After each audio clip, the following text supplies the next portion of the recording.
a palavra, qualquer sacrifício que fizer, é sacrifício de tolo. Tem irmão que pode dizer, irmão, vou doar todo o meu salário para a obra de Deus esse mês.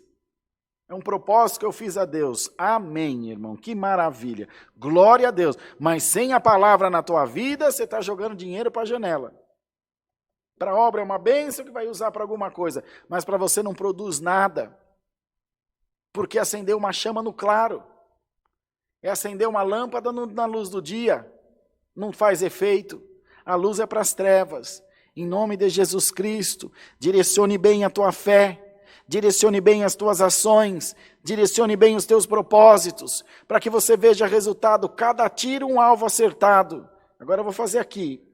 Faz, acerta. Agora eu vou mais adiante. Vai, acerta. Com assertividade, com guia, com luz, irmãos.